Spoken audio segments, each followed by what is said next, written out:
We're going to finish up talking about sequences and series today, and our discussion is going to center around the binomial theorem. But before we do that, we need to kind of introduce a new sequence called a recursive sequence, and a recursive sequence is based on the fact that you generate any term by using the previous term. Let me explain the difference. We've had explicit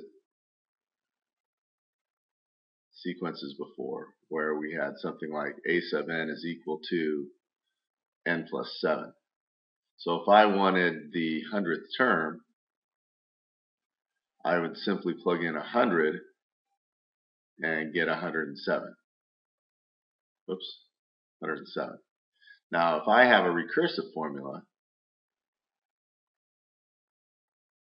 spelled that wrong, in order to get the 100th term, I need the 99th. In order to get the 99th, I need the 98th, etc., etc., etc.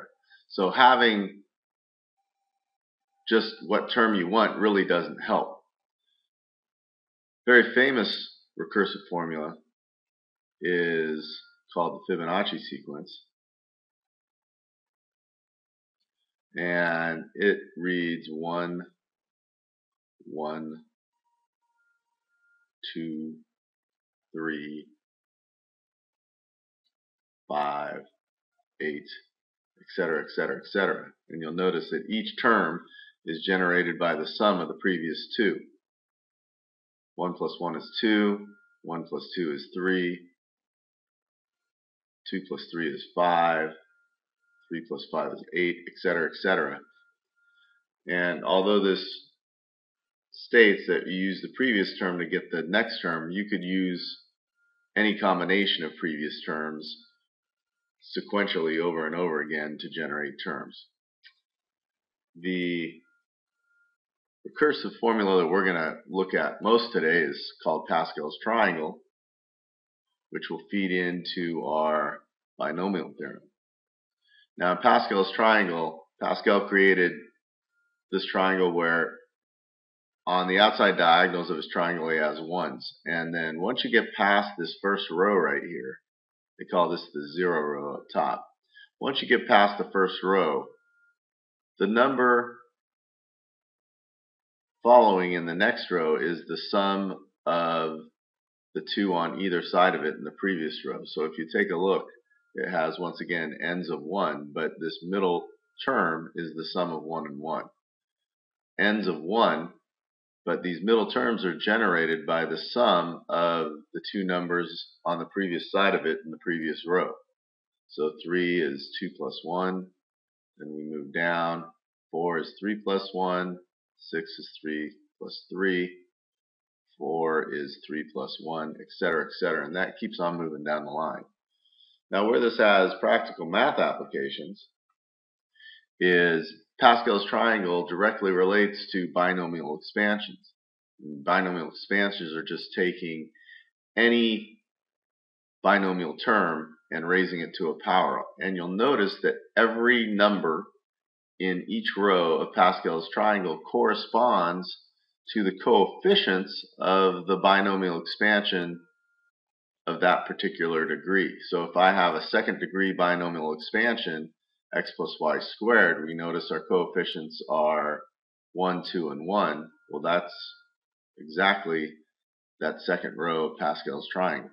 So we're able, by looking at Pascal's triangle, to get the coefficients of a binomial expansion without actually having to do the multiplications and the foiling and so on and so forth. So let's go ahead and expand one.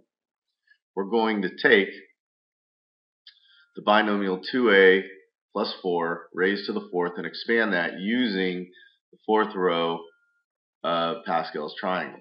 Now we have to identify what our x values are and what our y values are. 2a is acting like my x, and 4 is acting like my y. So when I expand Pascal's triangle, I lead with an x to the fourth term. Then after that, you'll notice the coefficient is 1. I have 4 as my coefficient. My powers of x are going to decrease by 1, and my powers of y will increase by 1. And I continue that throughout the entire fourth row of Pascal's triangle. So my coefficient is 6. I decrease x by 1, increase y by 1. I have a coefficient of 4, decrease x by 1, raise y by 1. And lastly, coefficient of 1 and decrease x by 1, which means they're gone, increase y by 1. So now you'll notice I've expanded just an x plus y to the fourth using Pascal's triangle, and now I'm going to plug in my values for x and y and end up getting my expansion of 2a plus 4. So if x is 2a, that's 2a to the fourth plus 4 times 2a to the third times 4 plus 6 times 2a squared 4 squared plus 4 times 2a times 4 cubed plus 4 to the fourth. And now we just got to clean this up a little bit. So cleaning it up, we get 16a to the fourth plus 32a cubed plus 384a squared plus 512a plus 256. And that's all done without going through the massive foiling process. So what this brings us into now is something called the binomial theorem. And the binomial theorem is a formula that will replicate Pascal's triangle.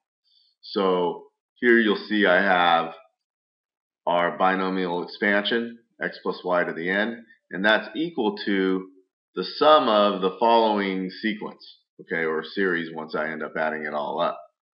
And you'll notice this n factorial over r factorial times n minus r factorial, that's going to come up in later chapters. This is multiplied by x raised to the n minus r power, put this in parentheses if we want, times y to the r. That's going to give us our powers of x and powers of y. Now you'll notice over here I've given a little cheat sheet. Your first term is given by r to the 0 because we know that is, in our first term, it's just an x term. All right? And then your second term, r is going to increment by 1. Your third term, r increments by 2. So we find out that for the r values, r is equal to the term minus 1. Okay? So what we're going to do now is use the binomial theorem to find the fourth term of the binomial expansion. So without going through Pascal's triangle, we're going to find just the fourth term. So in this case, we see that since we have a power of 6, our n value is going to equal 6. Since we also have a r value we're looking for the fourth term, and we said over here if we have the third term we're looking for an r of 2. Since we're looking for the fourth term,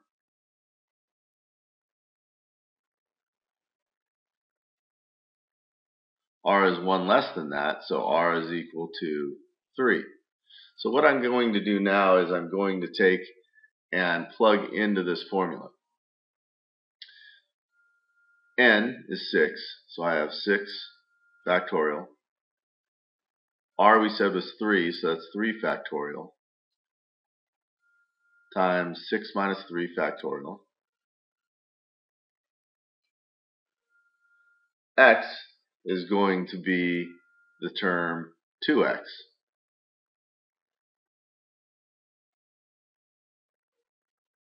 And that's going to be raised to the n minus r power, so that's 6 minus 3. And then our y term is going to be the second term here, which in this case is just 3y of the negative type, and that's going to be raised to the third power. So now I have to grind all this out. So we have to know what 6 factorial over 3 factorial times 3 factorial is. We have to know this is 8 times x quantity, 8x cubed. We know this is negative 27 y cubed. So now we just have to figure out what this guy is. Well, 6 factorial over 3 factorial, let's just multiply it out. 5, 4, 3, 2, 1 over 3 times 2 times 1, and another 3 times 2 times 1. Notice 3, 2, and 1 will all go, with 3, 2, and 1 here. These 4's reduce with the 2 to a 2. 6 and the 3 reduce to a 2. All my denominator is gone. I'm left with, it appears, 20 on top. So I have 20 times 8x cubed times negative 27 y cubed. And I just multiply that all out, and I'll have the fourth term of this binomial. And after doing that, I get negative 4,320 x cubed y cubed. So once again, that's even handier. I can get an individual term in a binomial expansion using this theorem.